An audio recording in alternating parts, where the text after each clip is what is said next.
Muy buenos días, les narra el profesor Johnny Martínez. Bienvenidos a este espacio que hemos titulado Grandes ciclos de conmoción en la historia, tratando el tema de las relaciones internacionales y las contradicciones en el movimiento insurgente colombiano 1948-1964. Comenzamos. El ensayo que presentamos tiene como objetivo central estudiar las relaciones internacionales y las contradicciones en el movimiento insurgente colombiano FARC-EP-ELN durante el periodo comprendido entre 1948 y 1964. Aclaramos a nuestros oyentes que es una aproximación y que analizamos 16 años de configuración de los dos principales grupos insurgentes, además del impacto en las relaciones internacionales que posiblemente tendrán estos grupos. Hemos subdividido el presente estudio en tres grandes ciclos de conmociones. Primer gran ciclo, 9 de abril de 1948, asesinato del líder liberal Jorge Eliezer Gaitán. Segundo gran ciclo, 1958-1959, creación del Frente Nacional y triunfo de la Revolución Cubana. Tercer gran ciclo, 1964, declaración e irrupción de las FARC-EP-ELN en el contexto de la Guerra Fría. Dicho estudio pretende demostrar cómo en medio de estos tres grandes ciclos de conmociones comienzan a modelarse presuntas contradicciones dentro de las corrientes marxistas-leninistas y que posiblemente se nutrieron de las fundamentaciones teórico-políticas para sus respectivos programas. Todo ello, desde luego, enmarcado en la dinámica de la historia política y social. No obstante, analizaremos el fenómeno del binomio partidista liberal-conservador como posible origen del conflicto armado. El influjo que ejercerá la geopolítica internacional permitirá ubicarnos en contexto y así comprender desde una perspectiva braudeliana los momentos históricos más resaltantes que tendrán su irrupción a partir del siglo XX. Con relación al primer ciclo de conmoción, ocurre en la 9ª Conferencia Panamericana cuando es asesinado el líder popular Dr. Jorge Eliezer Gaitán.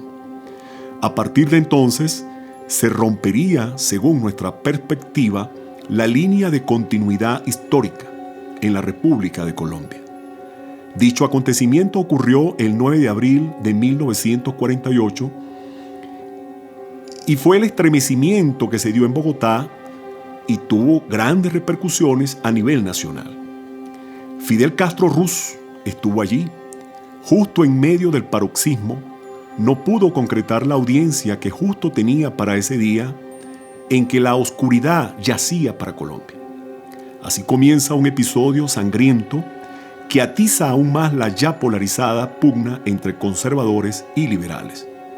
Y así zanjarse la historia, además de modelarse dos cíclopes con intereses antagónicos y visiones disímiles sobre el sistema político que debía regir los destinos de Colombia. Mariano Ospina Pérez, según opinión de muchos, un clásico oligarca, muy probablemente el hombre más rico de Colombia para ese entonces, con muy poca habilidad política y casi nula vocación de estadista, no supo maniobrar la terrible crisis político-social que lo abrumó.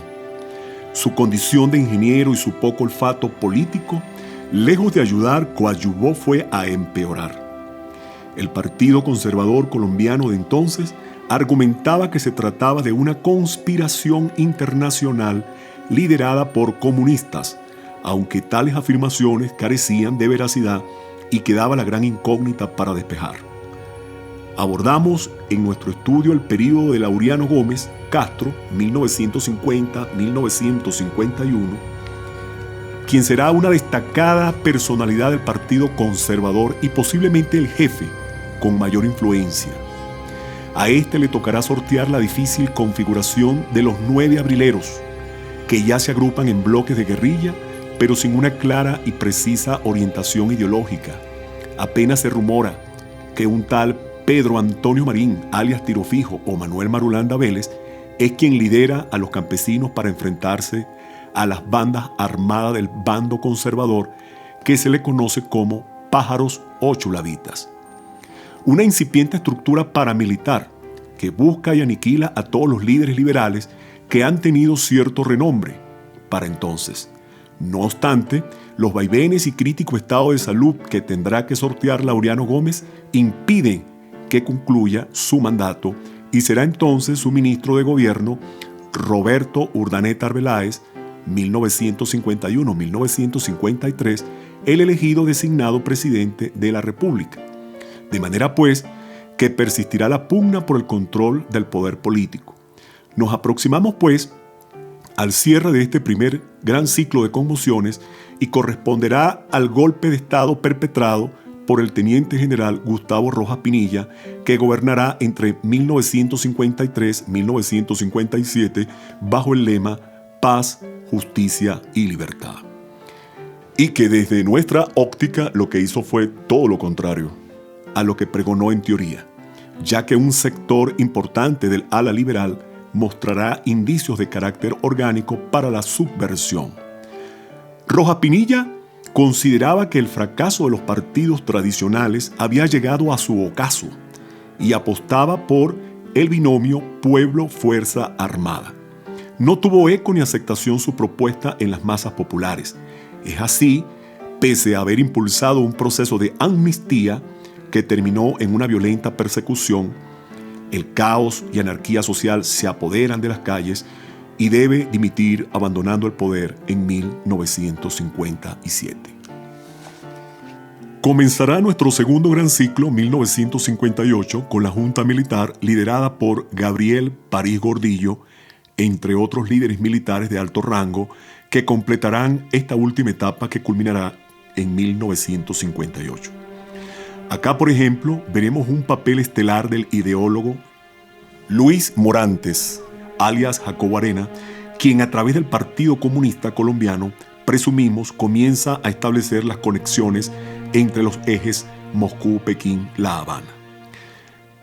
Para el lanzamiento de su proyecto, todas las formas de lucha para la toma del poder.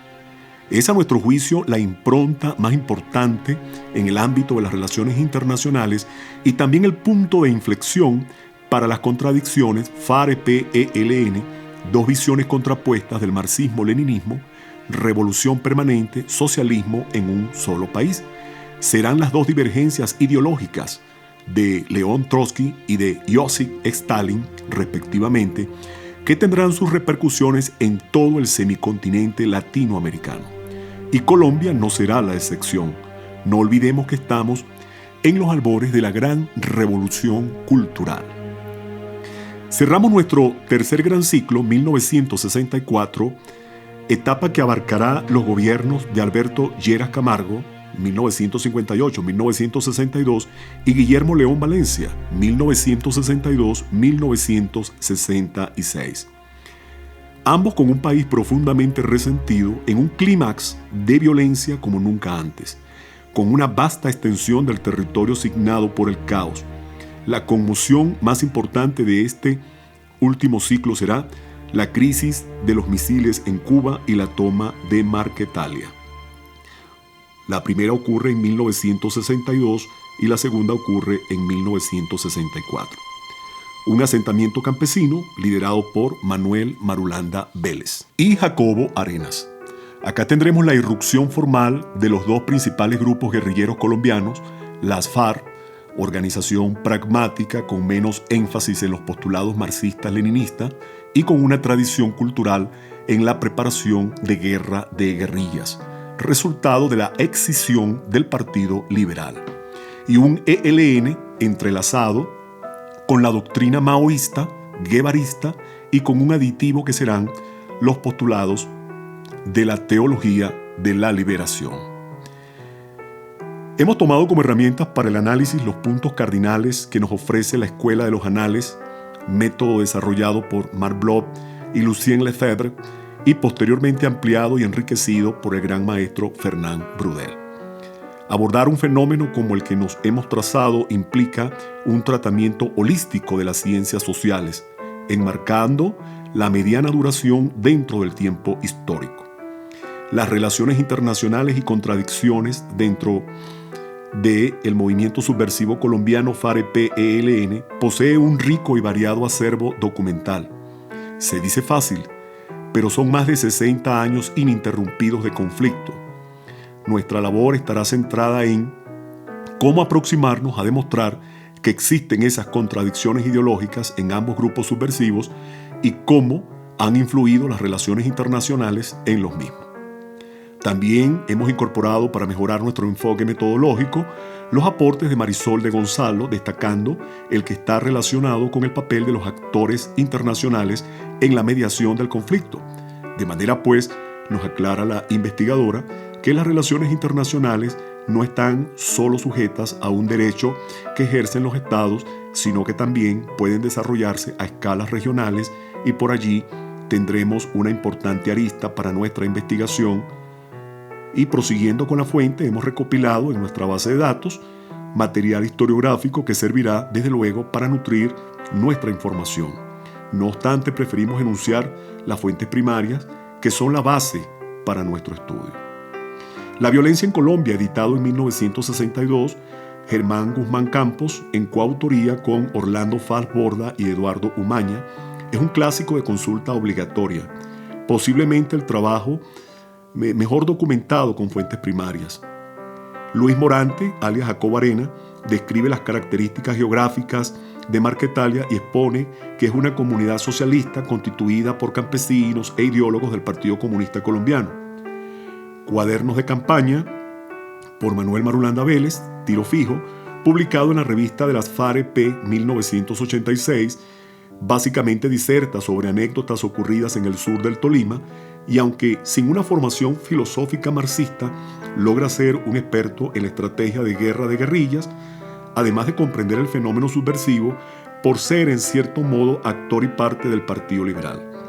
Ciro Trujillo Castaño, en Páginas de su vida, editado en 1974, narra las divergencias con el ELN, destacando por qué hay diferencias programáticas y de acción revolucionaria. En relación con el ELN, hemos tomado la entrevista realizada a Fabio Vázquez Castaño, 1967, publicada en la revista Sucesos, los trabajos periodísticos de Marta Harnecker, Unidad que Multiplica, periodista cubana María López Vigil, Camilo Camina en Colombia, editorial Nuestro Tiempo, México 1989, y finalizamos con Camilo Torres, tesis doctoral, Aproximación estadística a la realidad socioeconómica de Bogotá, Universidad de Colombia. Primer capítulo, primer gran ciclo de conmoción, 1948. Asesinato de Jorge Eliezer Gaitán, hegemonía conservadora y configuración del movimiento guerrillero liberal campesino.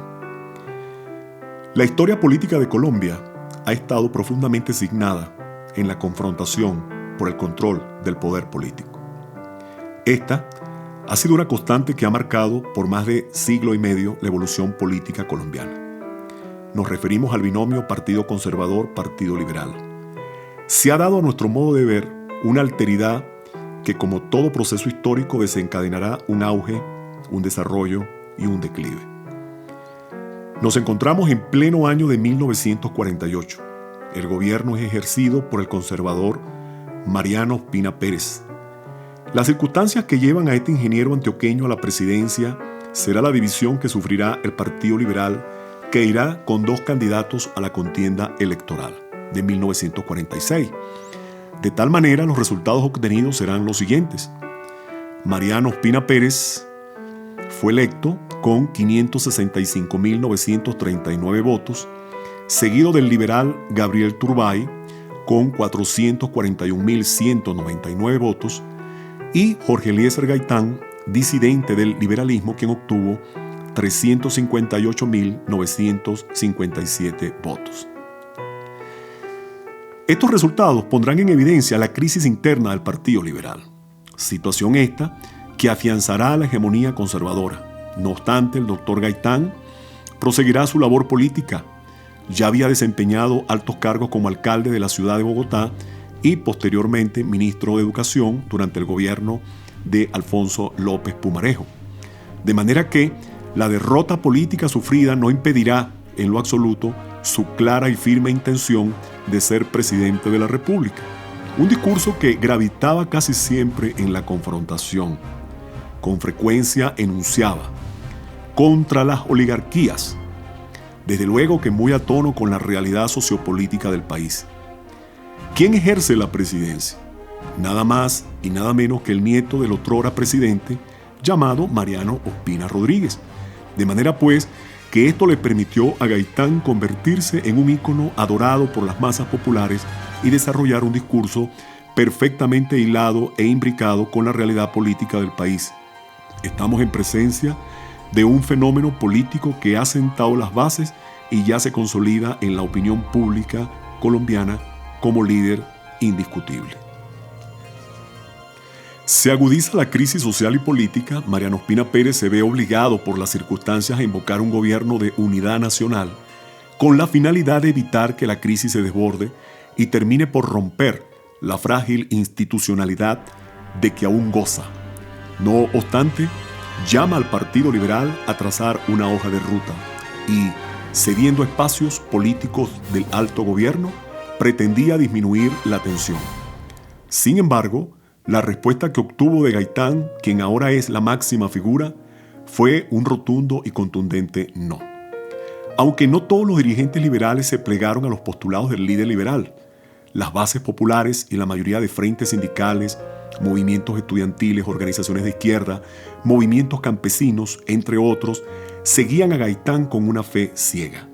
Y es lógico entender la coyuntura de aquel momento desde la perspectiva de que un discurso atice las contradicciones y confronte bajo una retórica de lucha de clases, los más humildes y el pueblo llano en general se reconozcan y adquieran una conciencia de clase. Ese fue el metamensaje que bañó la conciencia de las masas populares. El 9 de abril de 1948, en medio de toda esta crisis política, económica, social, etc., Bogotá se preparaba para ser la sede de la 9ª Conferencia Panamericana. Los ojos del mundo estaban enfocados en Colombia. Asistían a la cita altas personalidades destacadas, por ejemplo, General George Marshall, figura de renombre mundial por ser el promotor de la reconstrucción de Europa durante la posguerra, además del líder universitario Fidel Castro Ruz, que se especulaba habría sido invitado por el argentino dictador Juan Domingo Perón. Lo cierto es que la mesa está servida y así se engalanaba Bogotá. Quedará como la gran anfitriona. Algo inesperado acontece que dejará estupefactos a propios y extraños. Eran la 1:15 de la tarde, Gaitán cayó moribundo al pavimento. Es una gran conmoción aquel acontecimiento que ocasionará un auténtico caos en casi un 80% del territorio colombiano. Esta situación ya era casi incontrolable, en manos del presidente Mariano Ospina Pérez, además de que las consecuencias inmediatas las tendremos en la recomposición del Partido Liberal. Este se repliega y por ende deja al Partido Conservador afianzar su hegemonía y declarar la guerra a todos los líderes y simpatizantes del bando liberal. Con estas acciones comenzamos a tener los primeros elementos de nuestro estudio. ¿Qué implicaciones tendrán estas acciones contra los liberales? Las implicaciones directas serán el nacimiento del primer movimiento guerrillero liberal campesino.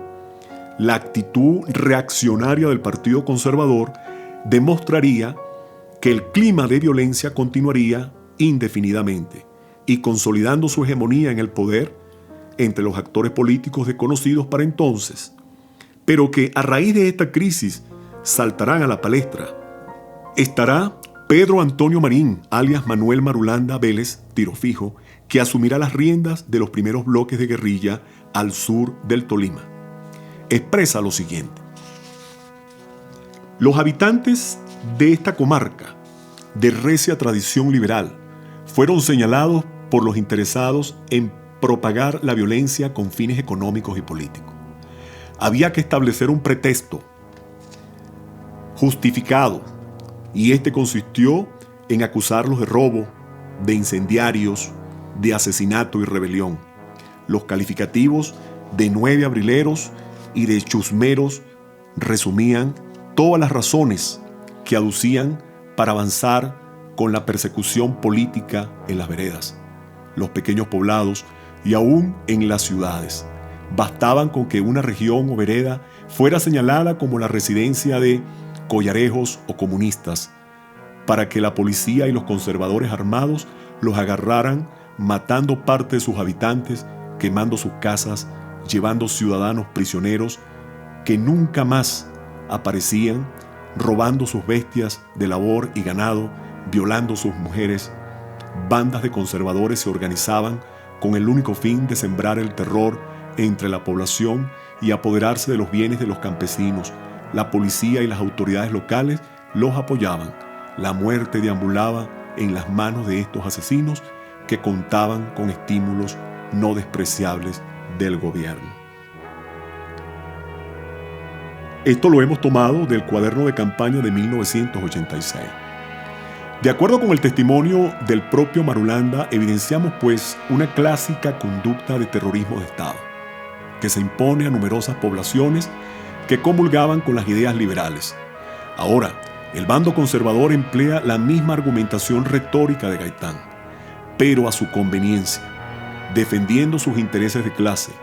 Esta situación trágica para la sociedad colombiana, aunado a la incoacción de odios con adjetivos de bajeza tales como chusma, generan un caldo de cultivo propicio para la unión campesina. Cabe hacernos la siguiente interrogante. ¿Fueron realmente doctrinas marxistas-leninistas las que permitieron la conformación de estos grupos o núcleos guerrilleros? ¿O fue un sector liberal que apela a la autodefensa como medio de lucha? ¿Estaban los campesinos del sur del Tolima realmente identificados con una conciencia de clase? Con respecto a esta última interrogante, presumimos que lo estaban, por cuanto asumen una resistencia impulsada desde el bando conservador. A nuestro modo de ver, hay condiciones objetivas, históricas y concretas en el pragmatismo revolucionario. Aún no existe una conciencia ideológica teóricamente hablando. Esto evidencia el por qué un movimiento campesino se va fraguando con el tiempo histórico. Ahora, amigo oyente, estamos viendo cómo un hecho de conmoción genera un fenómeno de violencia y desencadena un proceso. Sin embargo, en medio de esta cruda realidad observamos una contradicción interna que tendrá este movimiento campesino liberal y citamos de nuevo a un actor protagónico, como ya lo mencionamos, Manuel Marulanda Vélez. Dice: el movimiento guerrillero que, dirigido en su inmensa mayoría por jefes liberales, rurales, campesinos ricos, algunos ganaderos y unos cuantos cerebros políticos, entre comillas, simplemente anticonservadores, no podían desprenderse fácilmente del lastre que le impedía tomar altura en el terreno de la concientización política hacia derroteros nítidamente revolucionarios. Según lo expuesto, hay una preocupación que manifiesta el autor que evidencia la no clara definición política y alude a campesinos ricos. Además, nos habla de cerebros políticos, posiblemente que existía una clara conciencia ideológica, que fuese capaz de asumir posiciones de lucha más consustanciadas con el entorno social. Otra faceta de Manuel Marulanda la aporta otro actor importante de aquel incipiente movimiento liberal campesino. Se trata de Jaime Guaraca. Dice al respecto de lo siguiente: fue un autodidacta de primera línea. Leyó a Lenin, Marx y Bolívar sobre la guerra vietnamita y la guerra de guerrillas de Mao. Leía los manuales del ejército colombiano porque decía que el enemigo había que conocerlo por adentro. Cita textual. Con ello queda evidenciado que, en efecto, el líder campesino, intuimos que sí sabía lo que hacía y tenía muy clara sus pretensiones de asumir el liderazgo y conducción del bloque guerrillero liberal, pero su inclinación estará más orientada a las estrategias de guerrilla y la lucha del foco guerrillero. No poseía grandes dotes de orador, era un hombre pragmático, muy silencioso, compenetrado con la geografía y la cultura campesina. Por cierto, dos de sus grandes habilidades. También Jaime Guaraca se refiere al 9 de abril de 1948 en los siguientes términos.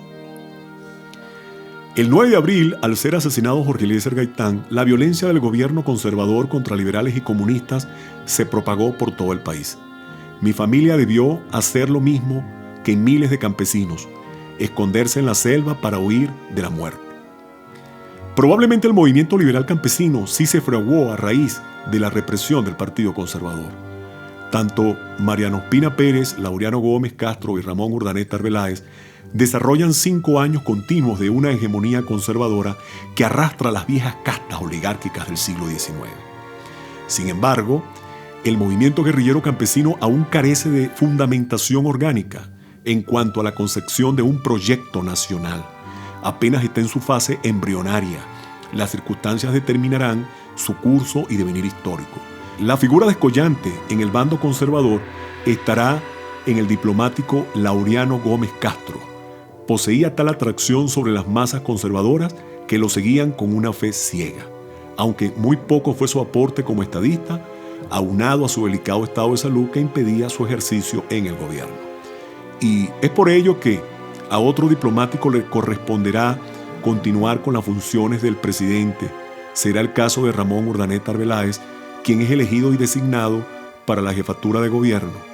Nos parece importante acotar que durante esta triada de conservadores el panorama se mantendrá igual. La situación pasa de una simple coyuntura a un grado de estructura violenta. Para finales de 1953 ya están configurados más de 20 frentes guerrilleros campesinos. La mejor organización la asumirán los llanos, el Tolima y el de Antioquia, lo cual evidencia la fragmentación de la República. Y así nos aproximamos al cierre de este gran ciclo de conmoción. Ocurre el 13 de junio de 1953. El teniente general Gustavo Rojas Pinilla lideró un golpe de Estado y logra deponer al presidente Roberto Urdaneta Arbeláez. Esta alteración del hilo constitucional rompe definitivamente con la hegemonía conservadora. Pero ocurre algo curioso. Los bandos que históricamente se habían enfrentado terminan uniéndose. Antes mencionamos que no todos los líderes del liberalismo se habían ido a la clandestinidad, de manera que esta recomposición abrirá las puertas a otro escenario político. Y es que el Partido Comunista Colombiano ha absorbido un sector importante del Partido Liberal, sobre todo lo que ellos denominan el proletariado. En realidad, el Partido Comunista Colombiano, desde su fundación en 1930, orientó sus esfuerzos en su clásica concepción marxista-leninista: formación de cuadros, formación ideológica y estructuración de células. Si algo importante caracteriza a Colombia desde comienzos del siglo XX, es la impresionante organización de cuadros obreros, artesanales, campesinos, estudiantes. Es decir, que en este sentido, y a raíz de la masacre de las bananeras acontecida en 1928, ya venía un cierto direccionamiento que consolida el movimiento obrero. Pensamos que el papel del Partido Comunista Colombiano estaba muy claro en sus concepciones doctrinarias. Tan es así que en realidad esa era probablemente la esencia del pensador Karl Marx y no el movimiento foquista, que termina desnaturalizando la esencia y auténtico pensamiento, de manera pues que el Partido Comunista Colombiano encontró en la masa liberal disidente la gran horma de su zapato. El dictador Rojas Pinilla, consciente como estaba de la realidad política del país, optó por su lema conciliador: paz, justicia y libertad. No obstante, consideraba que ya era harto insoportable seguir bajo las directrices de los partidos tradicionales. El famoso binomio liberal-conservador y por lo tanto la sociedad colombiana debía optar por otro binomio: pueblo-fuerza armada. De tal manera que así se va a iniciar un llamado de amnistía para todos aquellos liberales que deseen entregar sus armas. Algunos optaron por hacerlos, mientras hubo otros que no lo aceptaron. El país tendrá una relativa pacificación, pero el caos y la anarquía termina erosionando su popularidad y termina abandonando el poder el 10 de mayo de 1957.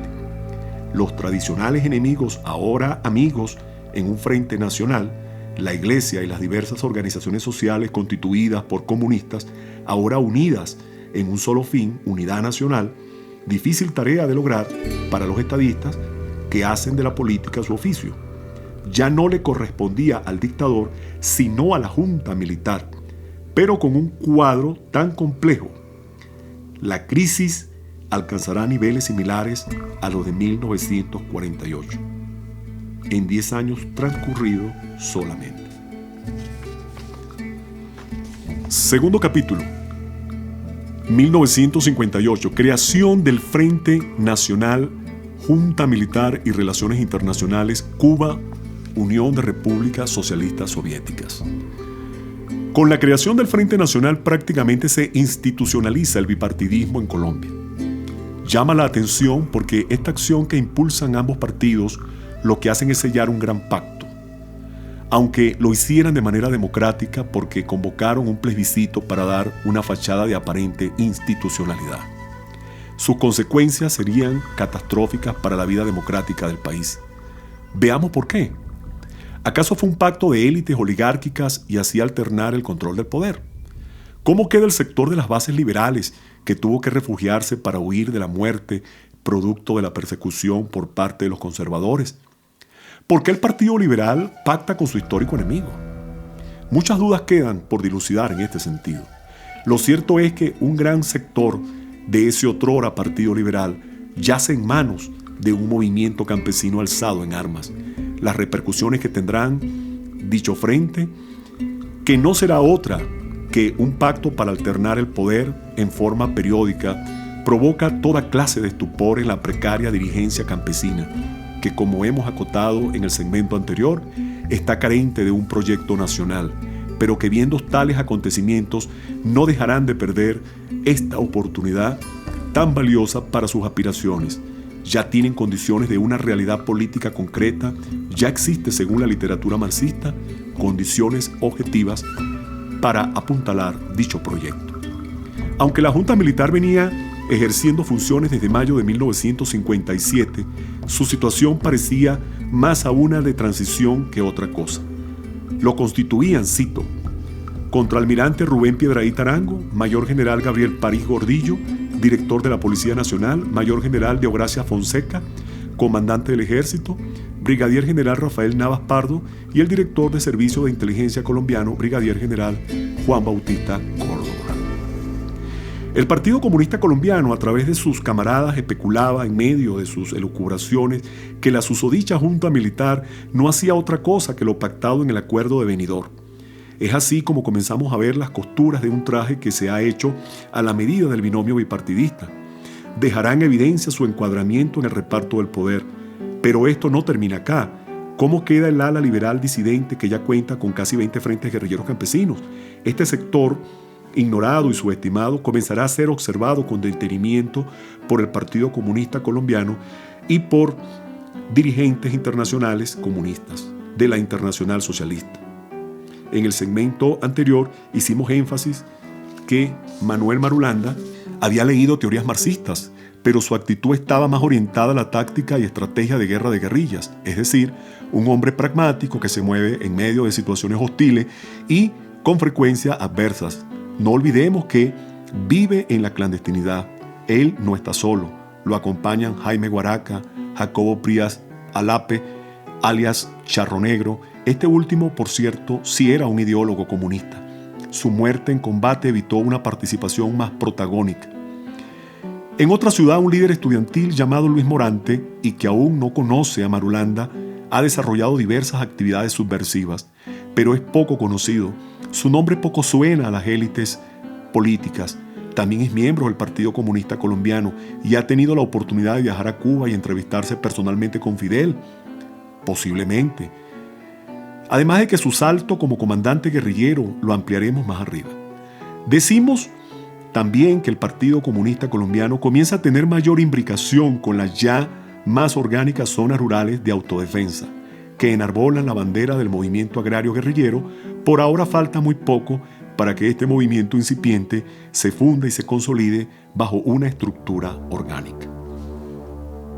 Rojas Pinilla y su dictadura cometieron el error más grave de su corta permanencia en el poder, al atacar militarmente a Villarrica, después de asesinar a los principales jefes guerrilleros que se habían entregado e ilegalizar al Partido Comunista.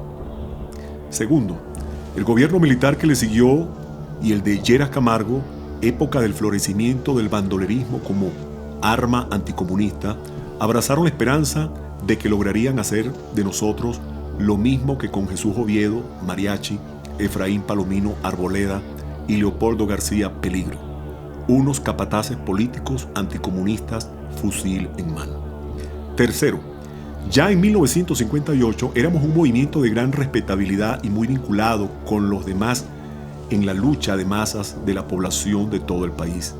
A las fuerzas reaccionarias les resultaba difícil, en primer lugar, aislarnos de las masas y, en segundo término, tratar de destruirnos sin acabar con su propio apoyo de masas.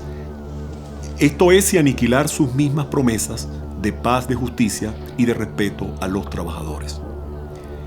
En estas tres secciones al menos se asoma que se ha dado una transición de movimiento liberal campesino a movimiento agrario guerrillero.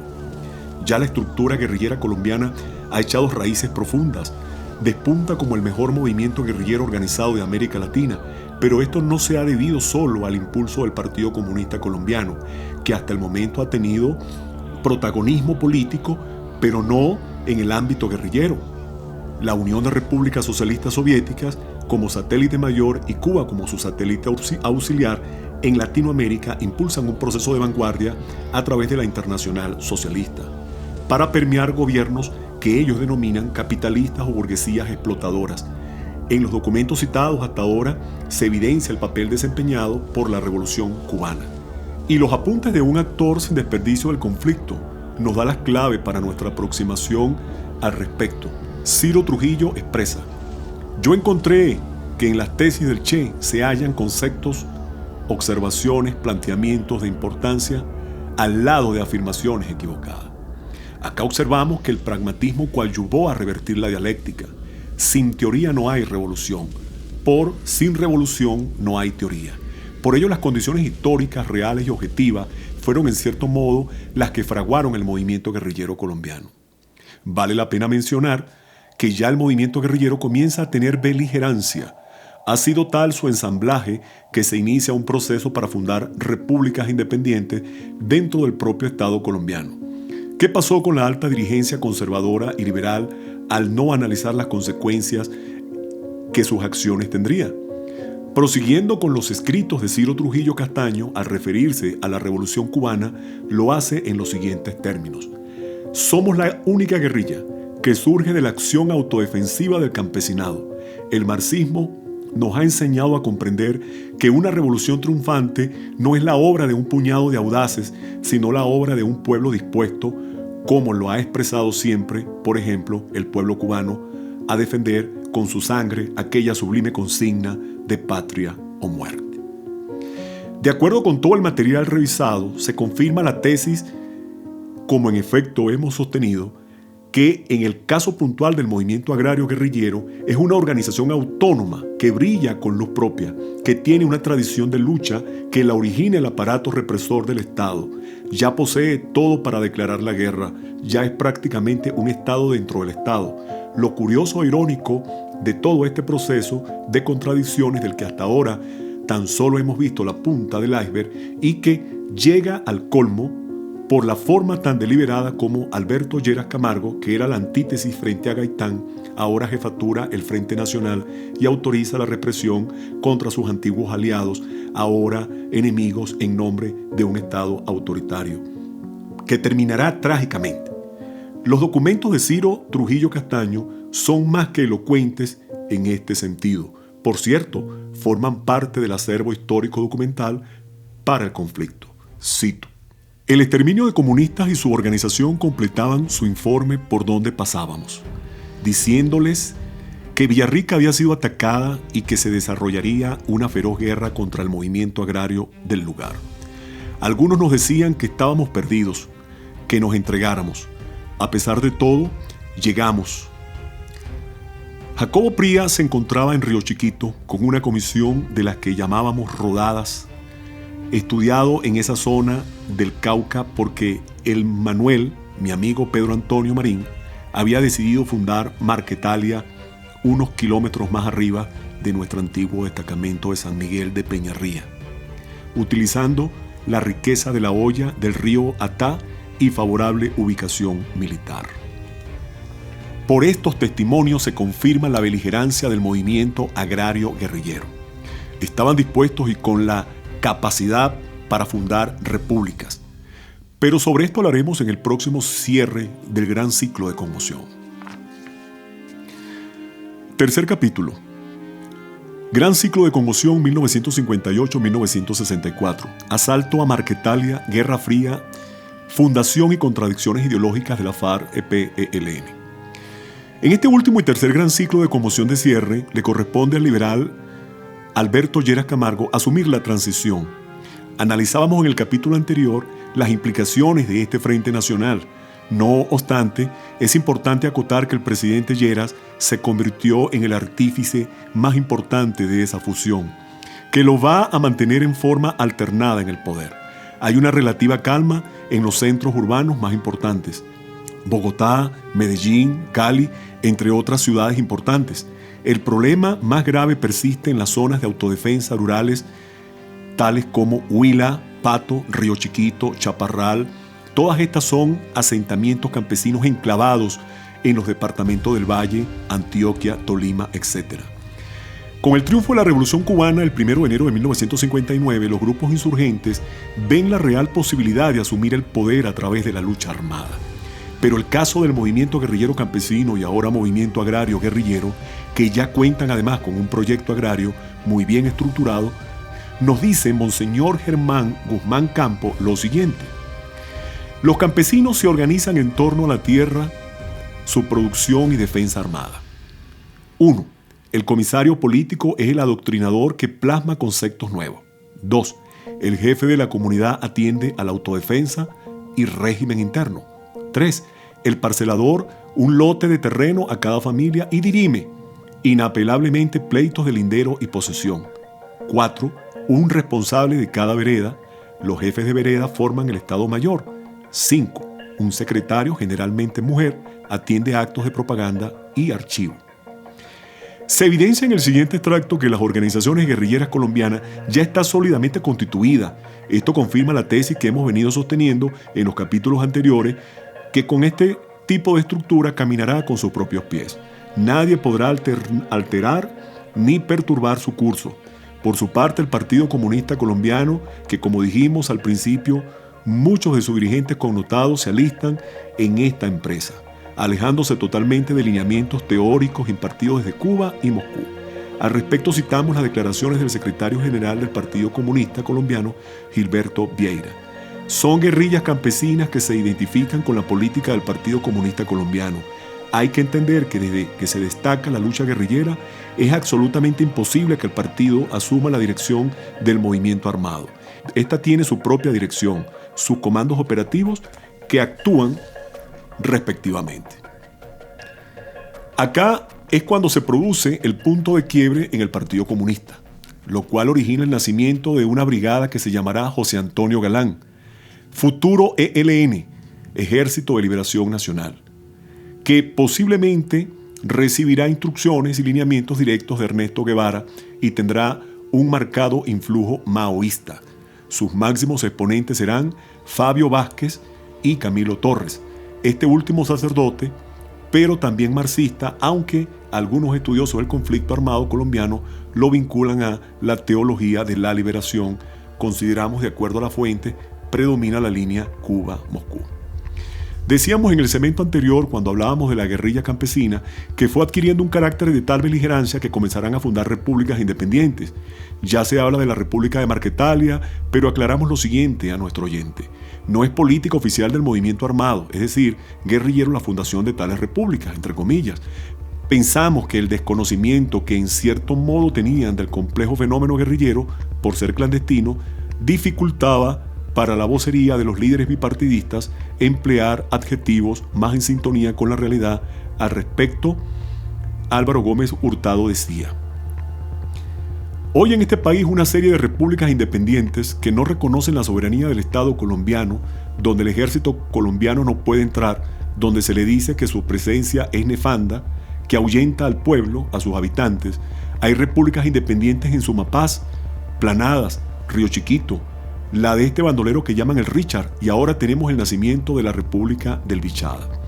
Visto esto desde la perspectiva constitucional, no era descabellado hacer tales afirmaciones. Está claro el parlamentario en asumir el derecho constitucional que le asiste para defender a la República, aunque desconozca el origen y causas de lo que tenía ante sí y las consecuencias que acarreaba para su vida tal determinación. Llegamos al año de 1962, se produce la gran conmoción de este ciclo que ya casi termina. Estallido de la crisis de los misiles en Cuba el 28 de octubre de 1962. Aunque no hubo enfrentamiento directo entre las dos superpotencias del mundo de aquel entonces, Estados Unidos, Unión de Repúblicas Socialistas Soviéticas, el mundo estuvo en el filo de la navaja. Se desató una gran tensión diplomática. Latinoamérica no escapó de sus efectos. Movimientos revolucionarios, contrarrevolucionarios y guerrillas bajo la influencia de un país. Lo cierto es que serán 13 días del total conmoción, en donde se produce una recomposición de todos los cuadros guerrilleros de América Latina. El movimiento guerrillero agrario es otra cosa, es una estructura orgánica. Mientras en Colombia se encuentra al frente de la presidencia Guillermo León Valencia, la situación política tiende a ir definiendo posiciones con respecto a la política internacional. A través del Partido Comunista Colombiano se afirma que ya los militares estadounidenses se encuentran en Colombia bajo una operación encubierta a la que Guillermo León Valencia ha denominado soberanía. Pero otros, no muy ingenuos en estas delides políticas de Estado, aseguran que existe un plan Lazo, que en efecto no era una idea insensata. Se trataba de la articulación del gobierno colombiano con fuerzas especiales en contrainsurgencia entrenadas en Panamá. Esta doctrina Lazo, Latin American Security Operation, estaba enmarcada dentro de la Alianza para el Progreso, impulsada por John Fitzgerald Kennedy, y con la finalidad de evitar otra Cuba en Latinoamérica. La órbita en la que se ubica el gobierno colombiano queda claramente definida en la siguiente alocución del presidente Guillermo León Valencia. Dice al respecto: desde el punto de vista de la política internacional, el gobierno seguirá las huellas luminosas de mi ilustre antecesor, que corresponden a la más egregia tradición colombiana en esta materia ubicada dentro de la organización hemisférica y del lado del mundo libre. Nos consideramos dentro de la órbita de los Estados Unidos de América, como potencia hegemónica, y hoy lo hacemos además con fervor y entusiasmo, porque la gran democracia del norte ha rectificado con nobleza, justicia y valor indiscutibles viejos métodos imperialistas. Del siguiente discurso podemos deducir claramente que hay un alineamiento total con respecto a la política exterior estadounidense. No cabe dudas. Sin embargo, sabe que tal determinación podría acarrearle cierto costo político. Al final reconoce que existieron viejos métodos imperialistas, pero que, en fin de cuentas, los ha rectificado. Este siglo, que ha estado claramente enmarcado en las relaciones internacionales, avisora en un episodio que consideramos es el más importante de nuestro estudio, porque permitirá dos cosas, amigos oyentes. Primero, el nacimiento de los dos movimientos guerrilleros más importantes y de mayor duración en el mundo: FARC, Fuerzas Armadas Revolucionarias de Colombia, Ejército Popular, y el ELN, Ejército de Liberación Nacional. Las contradicciones ideológicas entre las FARC-ELN, ya que en los procesos históricos las conmociones han cambiado el curso de la humanidad. Los sucesos desencadenan acontecimientos, por ellos y por ser tan importantes, lo que va a ocurrir en este ya nuestro gran ciclo de cierre. Nos referimos pues al asalto de Marquetalia o la toma de Marquetalia. Nos encontramos en 1964. Todo parece indicar, según los informes de inteligencia militar, que las condiciones están dadas para terminar por fin y de una vez por todas con ese pequeño grupo de campesinos guerrilleros que lo que ha hecho hasta ahora es perturbar la paz de Colombia en nombre del comunismo. Sin embargo, las proyecciones que hizo el gobierno no resultarán tan alentadoras como pensaron sería. Uno de los actores más importantes de esta lucha, llamado Luis Morante, alias Jacobo Arenas, a quien nos referimos muy someramente en segmentos anteriores, expone en su diario de resistencia, publicado por primera vez en 1972, lo siguiente. Marquetalia abarca una extensión de 800 kilómetros cuadrados en los Andes, aproximadamente a 1820 metros sobre el nivel del mar. Con la presencia de precipitación tipo monzón, somos una sociedad socialista constituida por campesinos y hemos sido atacados por fuerzas militares colombianas y norteamericanas con 16.000 hombres en contrainsurgencia. Podríamos decir que estamos en presencia de un hombre culto versado en profundos conocimientos geográficos y antropológicos, probablemente el ideólogo con mayor formación académica que ha tenido la FARC en su historia de lucha. No obstante, la afirmación que hace Jacobo Arenas sobre un personal militar constituido por 16.000 hombres es discutible. Tal afirmación la corroboramos con el acceso que tuvo la revista Semana a los archivos del Ejército y observamos lo siguiente. 975 efectivos militares discriminados así. Batallón Roque, constituido por 550 hombres, 147 soldados de la Compañía Bolívar del mismo batallón, 3 hombres del grupo de control del batallón aerotáctico de la FAC, Fuerza Aérea Colombiana, 3 guías y un vaquiano, 9 tripulantes, 2 helicópteros, Camán, 2 Iroquois y 1 de observación. Además de los anteriores y como apoyo a las tropas comprometidas en el ataque, se desplegaron 1.425 efectivos, más 420 del batallón Tenerife, 500 del batallón Boyacá, 400 del batallón Caicedo, 55 de otras facciones. Eso sumado a otras compañías nos da un total de 2.400 hombres durante toda la operación. No obstante, consideramos que para nada deja de ser una cifra despreciable. Una movilización, si se quiere, carente de auténticos informes de inteligencia, quizás por lo extenso del territorio, se pudo dar semejante logística. Pero este archivo militar forma parte de la seguridad nacional. Por ello debemos tener cuidado con la incoherencia de las cifras. Tanto Jacobo Arenas como Manuel Marulanda han declarado que ellos eran apenas unos 48 hombres con escasos fusiles.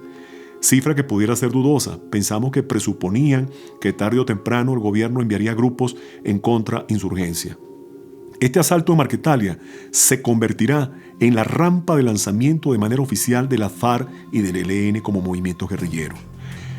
Atrás quedarán los movimientos guerrilleros campesinos de autodefensa y posteriormente el movimiento guerrillero campesino. Y el ELN se origina por la ruptura en las divergencias entre el Partido Comunista Colombiano, que dejará atrás al viejo Frente o Brigada José Antonio Galán. Triunfará, por decirlo de alguna manera, la tesis ideológica de Jacobo Arenas como cuadro intelectual.